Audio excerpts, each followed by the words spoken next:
Hey everybody, it is me, Brian Bond, director of Powerhouse Percussive Dance and of this YouTube channel, BriCLOGGER. And as you know, we have done phenomenally well this year, going from 170 subscribers in May to 1,050 subscribers right now, which is awesome. And one of the ways we've been doing that is by interviewing, we're not really interviewing, more having conversations with cloggers is what I like to call it. Cloggers who are great influences in the American folk art of clogging on a national level. And today we have someone that I really like a lot. I have a lot of respect. I've known him since he was a young kid, one of the original members of Final Destination Cloggers. Everybody, it's Patrick Squires. Hello, Patrick. How are you doing? Good to see you, my friend. Good to see you. Man, I don't know. How old were you when I met you, do you think? Like 10?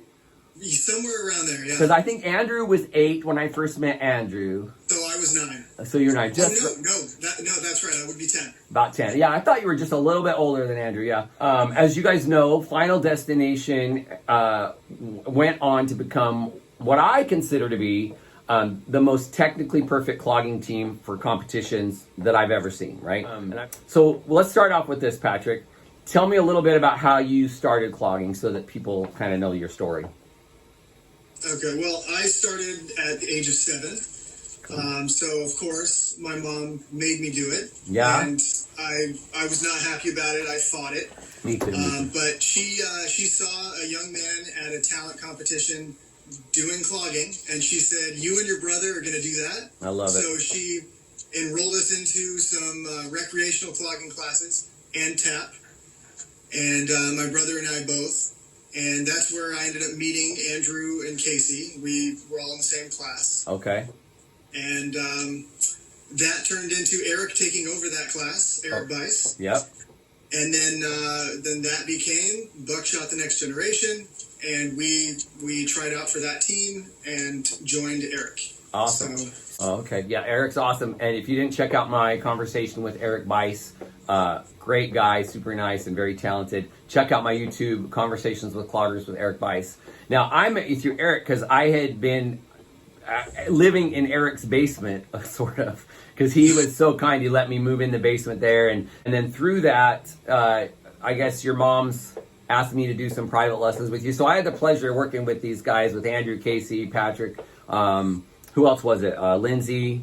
Lindsay, Brianna, yeah. So Jonathan. We did some, yeah. Oh, that's right. So we did private lessons, and they were great. And so I even hosted a small competition here in Southern California. I think it was even at your school. Was it at your school? No, it was at Servite, a local high school. Yeah, and Patrick, of course, won. Patrick has a long string of winning. Let's talk a little bit about Final Destination when it first came together. Yeah, tell me how that came together. Well, we all met each other, obviously, through Eric Bice, through Buckshot. We danced together for about a decade at that point. And Andrew started choreographing, and he started having these really great ideas. Yeah. And some of it we really wanted to have a smaller, more competitive team. So we talked about moving on and starting our own team. So we broke off of Buckshot, and we started practicing in a parking lot at Jack in the Box. Wow. And until we could really get into a studio and actually make it more legitimate. But that's how Final Destination started. Okay. Just 5 of us, and that was it. I love that story that you practiced in a Jack in the Box parking lot, because that's one of the great things about clogging. Like, you can get these pocket groups of people who, by all accounts, probably don't have everything they need to become this amazing team, but they make it happen. It's almost like a little bit of a Bad News Bears story, right? When did you first realize Final Destination was becoming something really special? I actually saw it right away. Like, when I started seeing what Andrew was capable of coming up with in his head, and we started choreographing routines and learning them together and seeing the cohesion. And we had all danced together for so long that our styles were already similar. Yeah. Like right there. So cleaning everything up with such a small group was so simple. And so as soon as we broke off, like after he wrote his first routine, I was just like, oh my God, this has major potential to be something great. Yeah. Well, you know, when I realized it was at the Servite High School competition, when you guys did Bittersweet Symphony, and the part that locked it in for me was when you guys stopped. I went, right? The breathing. Yeah. It was just, the crowd just went freaking nuts in that room. It was so exciting. Yeah, that was a really fun routine. And Andrew just would incorporate things that normally nobody would ever think of doing. Yeah. Like really writing to the music, to letting the music almost be reflected by the routine. Yeah, absolutely. Yeah, definitely. Oh, that's cool. Where you can actually connect with what you're doing, and it becomes muscle memory. And for me, that was like the most important thing. Like I had to practice until my body knew what was going on, because as soon as you let your mind jump into it, I would make mistakes. So I would have to practice and practice and practice until it was muscle memory, and then you kind of just let your mind soar with the routine. Right, because you have to not consciously think about it. You just have to be able to fall into it. So that was one of my questions I was going to ask you. What was practicing with FD like? To get ready to go to nationals, what kind of prep time did you guys do? It was feast and famine. Like, because we had dancers from all over the place. Yeah. Like, so we would have to send videos, have people learn routines, and then we'd practice with who we had here. Yeah. But that really doesn't help when you have formations.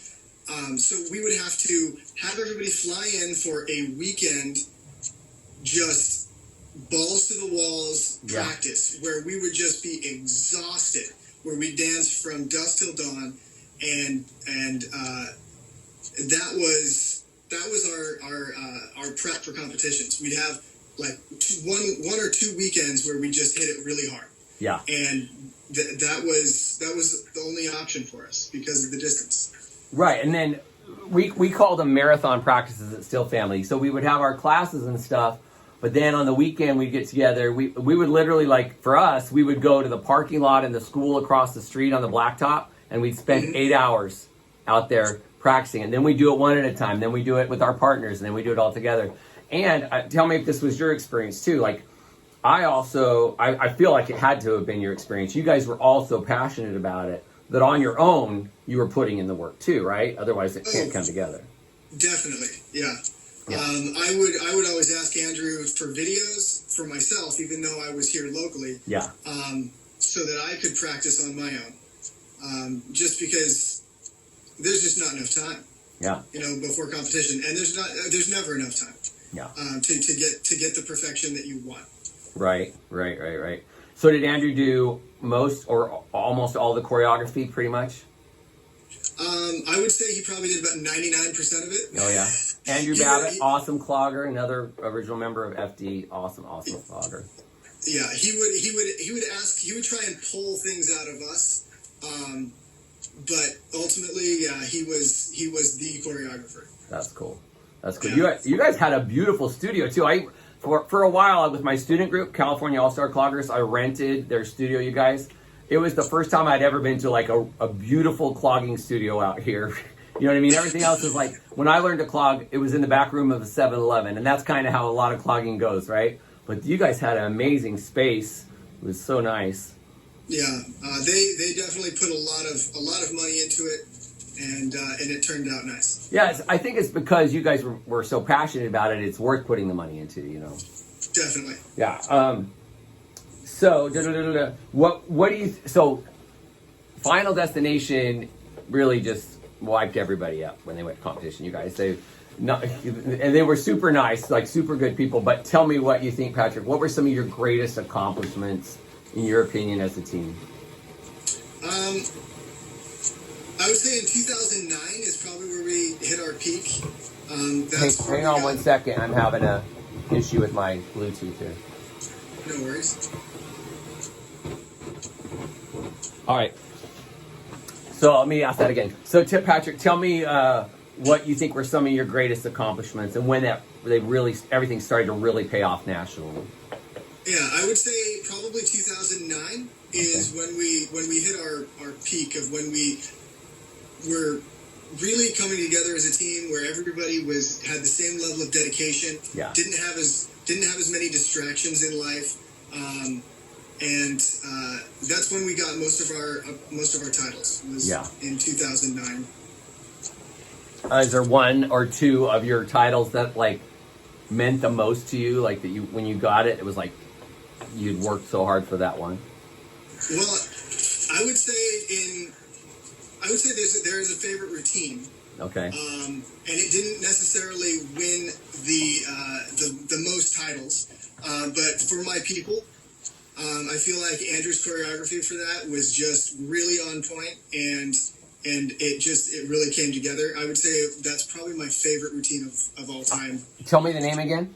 For My People. For My People. Okay, because I was doing a little homework looking at some of your routines today. I'll look that one up. Yeah.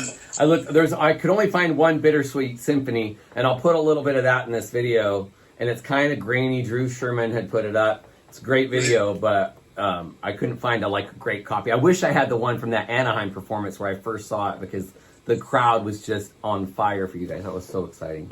So For My People. Okay, I'll check that one out. Awesome. Now, what about you personally, right? Like you were competitive individually and duet-wise too, right? Oh, it froze you. Did you say yes? I did a duet with Andrew. Yep. And that was always fun, dancing with somebody that's incredibly talented. Yeah. And I did a duet with my brother. That was less fun. Dancing with family can be a challenge, as you know, I know, but it's also it's a blessing, right? Like, at least for me, it turned out really well. One of the things we're going to talk about on my channel coming up too is a lot of the clogging families that have had great influence, like the Whittier family, Bond family cloggers, Steele family cloggers, Karen Carter's family. There's a lot of cloggers. Certainly Greg Tucker, the Geico cloggers, right? Like, there's a lot of great clogging families out there. So I think that's one of the special things about clogging, is that it's an activity that brothers and sisters can do together, right? Like, it's not just for boys, not just for girls. It's a cool thing. So you did your duet with Dennis. You did your duet with Andrew. I saw the Andrew one. I don't remember the Dennis one, but I remember the Andrew one for sure. Well, growing up with Dennis, I ended up doing several duets with him. So, and then Jennifer Flores. We did. Oh Jennifer. We did a buck and wing duet. We did. So enjoyed doing those. I just saw her, and I couldn't remember her last name, Jennifer Flores. I just saw her in one of the videos I posted to.